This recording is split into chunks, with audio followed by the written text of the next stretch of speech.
हम लोग सीटेट के लिए इम्पोर्टेंट एमसीक्यू करने वाले हैं। पहला सवाल है, रंगोली किस राज्य की प्रमुख लोक कला है?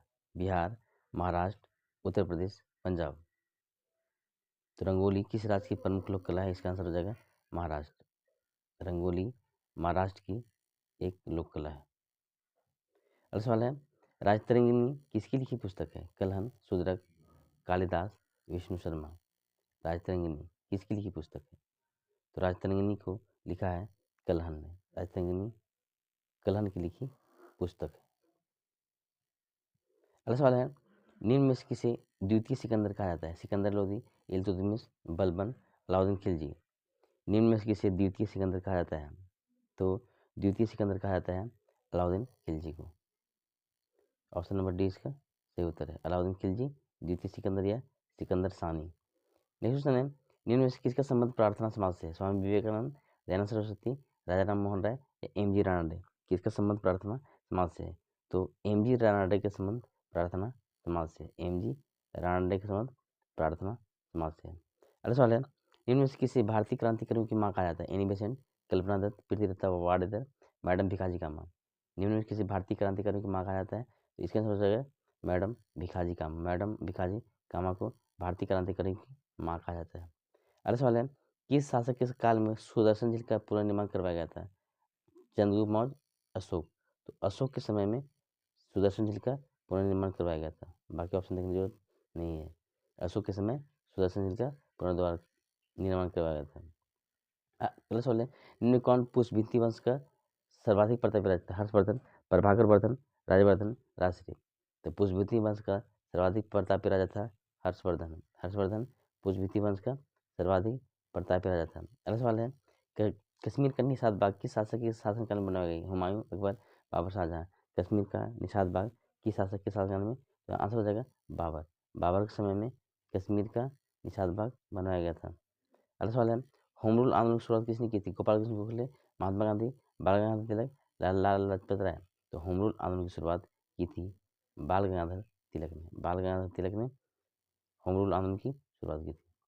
अगला सवाल है, होम रूल आंदोलन की शुरुआत कब हुई? 1915, 1916, 1917, 1918। होम रूल आंदोलन की शुरुआत कब हुई? तो होम रूल आंदोलन की शुरुआत हुई थी 1916 में। होम रूल आंदोलन 1916 में शुरुआत हुई थी। अगला सवाल है, मद्रास में होम रूल आंदोलन का नेतृत्व किसने किया था? एनी बेसेंट, महात्मा गांधी, बाल गंगाधर तिलक, लाला लाजपत राय। मद्रास में होम रूल आंदोलन का नेतृत्व किया था एनी बेसेंट ने। एनी बेसेंट इसका सही उत्तर है। एनी बेसेंट ने होम रूल आंदोलन का मद्रास में किया था नेतृत्व। अगला सवाल है, इनमें से कौन पूर्ववर्ती नदी? सिंधु, ब्रह्मपुत्र, सतलुज, उपरसवी। पूर्ववर्ती नदी कौन है? पूर्ववर्ती नदी है सभी। सभी है सो सतलुज, ब्रह्मपुत्र, सिंधु सभी क्या है? पूर्ववर्ती नदी है। अगला सवाल है, पृथ्वी की 12 सतह क्या कहते हैं? Crust, mental, core, निफे। पृथ्वी की 12 सतह को क्या कहते हैं? आंसर हो जाएगा क्रस्ट। क्रस्ट है सो पृथ्वी का 12 सतह होता है। अगला सवाल है, इनमें कौन सी ठंडी जलधारा है? इलास्का, अल नीनो, मोजाम्बिक, हेम्बोल्ट। ठंडी जलधारा कौन सी है? तो ठंडी जलधारा है हेम्बोल्ट। हेम्बोल्ट क्या है? ठंडी जलधारा है, बाकी सब गर्म जलधारा है। अगला सवाल है, इनमें कौन सी गर्म जलधारा है? लेब्राडोर, अल नीनो, मोजाम्बिक, और सभी।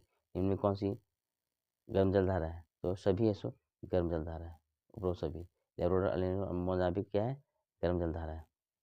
अगला सवाल है, प्रायद्वीपीय भारत की सबसे लंबी नदी कौन सी? सतलुज, गंगा, गोदावरी, कावेरी। प्रायद्वीपीय भारत की सबसे लंबी नदी कौन सी है?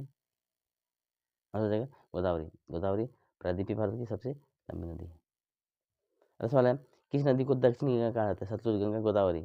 तो दक्षिण की गंगा भी गोदावरी कहा जाता है। गोदावरी है जो हमारी दक्षिण की गंगा है। अगला सवाल है, इनमें कौन सी नदी गोदावरी की सहायक नदी है? पेनगंगा, वैनगंगा, मंजीरा, उपरो सभी। कौन सी नदी गोदावरी की सहायक नदी है? आंसर हो जाएगा उपरो सभी। उपरो सभी है सो पेनगंगा, वैनगंगा, मंजीरा सभी क्या है? गोदावरी की सहायक नदी। अगला सवाल है, मेघालय का पठार किसका विस्तार है? हिमालय, अरावली, तिब्बत का पठार, प्रायद्वीपीय पठार। तो मेघालय का पठार किसका विस्तार है? तो मेघालय का पठार है प्रायद्वीपीय पठार का विस्तार है। मेघालय का पठार प्रायद्वीपीय पठार का विस्तार है। अगला सवाल है, पवन अपवर्तन द्वारा निम्न में से कौन सी स्थलाकृति बनती है? यूगेन, इंसलबर्ग, लोइस, उपरोक्त सभी। पवन अपवर्तन द्वारा निम्न में कौन सी स्थलाकृति बनती है? उपरोक्त सभी इसका आंसर होगा। यूगेन, इंसलबर्ग, लोइस सभी बनता है पवन अपवर्तन द्वारा। ये था अंतिम सवाल। नेक्स्ट अगले वीडियो में। Thanks for watching.